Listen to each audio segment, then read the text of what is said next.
It started in a moment no one bothered to notice. A moment everyone looked away from, while the systems quietly placed the blame elsewhere. A blue-skinned, long-eared maid was treated as if she didn't exist, until a human stopped and truly saw her. That single act cracked the most perfectly engineered society at its weakest point. Because sometimes, to shake an entire civilization, you don't need a weapon, just the courage to sit where you were never meant to belong. The first thing he learned about the house was that it listened. Not in the comforting way humans imagined smart homes listening, waiting patiently for a voice command or a grumbled complaint. This place listened actively, constantly, the way a living thing listens for weakness. Floors adjusted pressure beneath his boots. Walls shimmered faintly as if deciding whether he belonged there. Somewhere overhead, a machine made a sound like a polite cough and then went quiet, apparently satisfied he was not an immediate threat. He had been invited as a cultural observer, which in practice meant no one quite knew what to do with him. The aliens who owned the residence, tall, elegant beings whose social status seemed woven directly into the cut of their clothing, and the brightness of the symbols floating near their wrists, moved around him with ceremonial grace. They spoke to him carefully, slowly, as if he were a malfunctioning appliance that might explode if given the wrong input. And then there was her. She entered the room without announcement, which itself seemed to be a statement. Her skin was blue, not vividly so, but with a muted softness, like a sky just before evening. Long ears swept back from her head, tapering elegantly, betraying emotion with subtle flicks she probably didn't realize were visible. Her blonde hair was gathered and secured in a practical style that suggested rules, not preference. She carried a tray that hovered an inch above her hands, humming faintly with anti-grav technology. No one looked at her. Not deliberately, at least. Their eyes slid past her with expert precision, like rain avoiding a polished surface. When she placed a cup near one of the higher-ranking residents, the alien didn't thank her. When a device chimed an error, someone sighed and gestured sharply in her direction, though she hadn't touched it. The human noticed because humans were very good at noticing discomfort. They invented half their humor to survive it. He smiled at her when she passed him, a small, reflexive thing. "Thanks," he said, taking the cup. The room reacted as if he'd shouted profanity. Several aliens stiffened.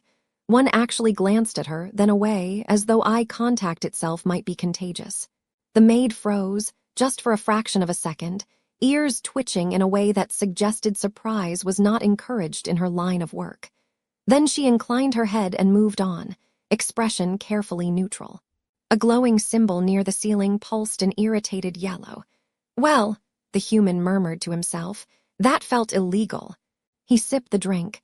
It tasted like citrus had argued with physics and lost. Not terrible. As the gathering continued, he began to notice patterns. She was always present and never acknowledged. Instructions were issued into the air, not to her directly. If she lingered half a second too long, someone would clear their throat in a very meaningful way. When she corrected a mistake in a machine's output, credit went to the system, not to the hands that adjusted it. At one point, a senior alien complained loudly that the temperature was incorrect. The maid adjusted a control panel embedded in the wall. The air shifted to a perfect balance. "See," the alien said to another guest. "The house responds as it should." The human bit his tongue. It was either that or laugh. Later, when most of the guests clustered around a floating hologram displaying trade routes that looked suspiciously like abstract art, the maid paused near him again to retrieve an empty cup. He leaned slightly closer, lowering his voice.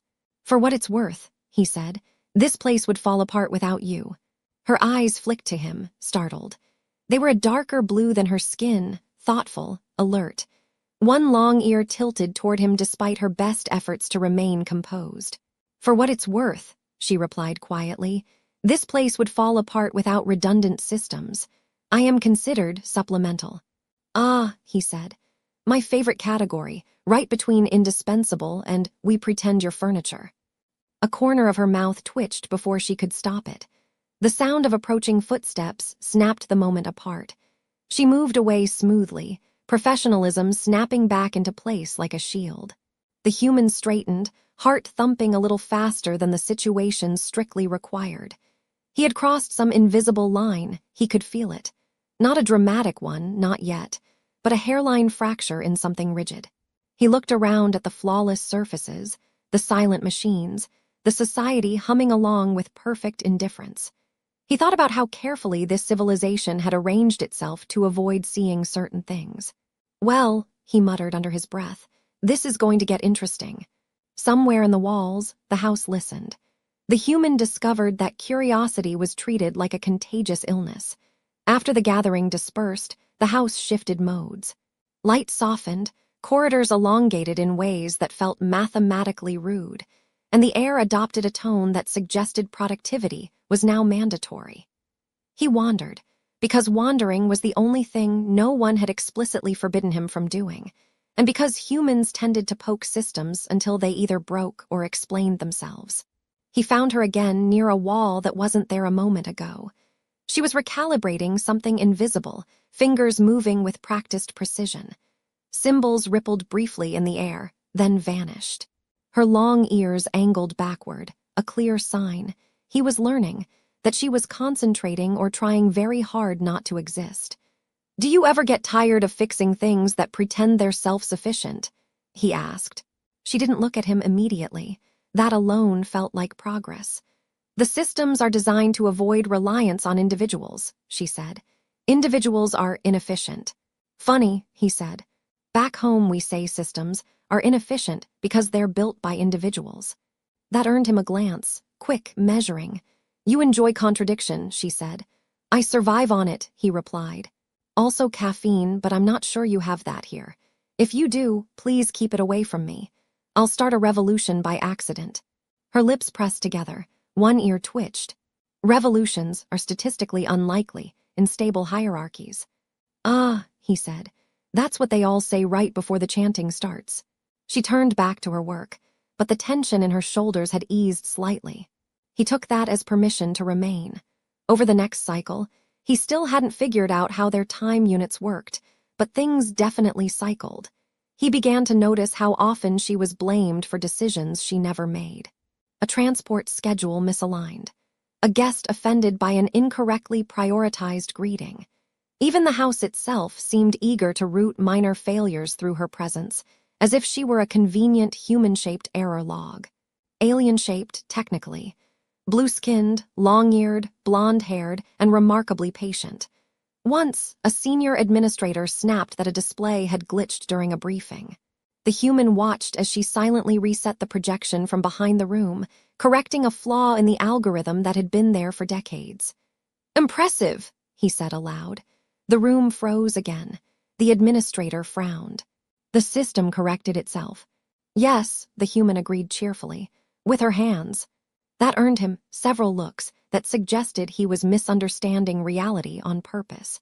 Later, he found her in a service corridor that smelled faintly of ozone and something floral he couldn't identify. Machines whispered to each other along the walls. She was leaning against a panel, eyes closed, ears slack in a way that suggested exhaustion. "Is this a bad time to ask a stupid question?" he asked. "There are no officially designated good times," she said without opening her eyes. "Perfect. Why does everyone act like acknowledging you will cause structural collapse?" She sighed, a sound carefully controlled. "Our society is optimized around visibility. Those deemed essential are seen. Those deemed replaceable are not. And you." "I am highly replaceable," she said. "In theory." "In theory," he echoed. "My least favorite place for things to stay." She opened her eyes then, studying him more openly than before. "You are strange," she said. "I get that a lot," he replied. "Usually right before someone tells me to stop asking questions." "Then stop," she suggested, not unkindly. He grinned. "Can't, occupational hazard of being human." Something shifted between them then, subtle but undeniable. Not trust, not yet, but recognition. The next incident was small, ridiculously small, really. A seating protocol error at a formal meal. The human was directed toward a lower platform, one clearly not meant for guests of his supposed rank. The maid stood nearby, holding a device that pulsed with corrective instructions. Without thinking too hard about it, he took a seat beside her instead. The room erupted, not loudly but socially. Symbols flared, whispers rippled. Someone choked on a drink. She stared at him, eyes wide, ears fully upright. "You cannot sit there," she whispered. "Why not?" he asked, settling in. "Seems sturdy, plus I like the view." "This is not humorous." "I know," he said gently. "That's why I'm smiling." For the first time since he arrived, she laughed. It slipped out before she could stop it, soft and incredulous, and the sound felt like a crack in something ancient. The house listened. And this time it hesitated. By the time the alarms did not sound, everyone knew something was wrong. In this society, alarms were polite. They chimed softly, changed colors, issued calm instructions about corrective procedures. What they did not do was stay silent when protocol had been violated so publicly, so deliberately, and by someone biologically unsuited to understand the rules he was breaking. The human remained seated. Across from him, the maid stood frozen, the device in her hands flickering between states as if unsure whose existence to prioritize. Her long ears were fully upright now, no longer hiding anything. Blue skin, normally even-toned, had taken on a deeper shade along her cheeks. She looked terrified, astonished, and beneath it all, furiously alive. A senior official finally found his voice. "You are mispositioned." "Am I?" the human asked pleasantly. "Because from where I'm sitting, I seem perfectly balanced." "You have assumed a subordinate placement." He said, nodding. "Yes, that was intentional." That did it. Symbols flared across the chamber, bright and agitated. The house hummed louder, running simulations, recalculating consequences. Somewhere deep in its systems, a predictive model began to sweat. "This individual is not authorized for symbolic inversion," an administrator snapped. "Correct this immediately." The maid swallowed. Her fingers trembled slightly as she adjusted the device. Nothing happened. The human leaned back. "You might want to check the fine print." They did, they had to. The house projected layers of law, tradition, algorithmic precedent. And there it was, ancient, dusty, largely theoretical. A clause allowing visiting representatives to self-assign social alignment as a gesture of cultural exchange. No one had ever used it seriously. "Well," the human said, grinning as the realization spread, "would you look at that?" The chamber erupted into controlled chaos. Officials argued with projections. Projections argued with each other. Someone demanded a rollback. The house declined, citing internal consistency. Through it all, the maid stood very still. He turned to her. "You okay?" "I am unclassified," she said faintly. "Congratulations," he replied. "It's a growth phase." She stared at him, then laughed. Really laughed this time. A bright sound that bounced off the walls and confused several sensors. The laughter spread, awkwardly at first. A few lower-ranking aliens exchanged looks. Someone snorted despite themselves. Humor, it turned out, was also contagious.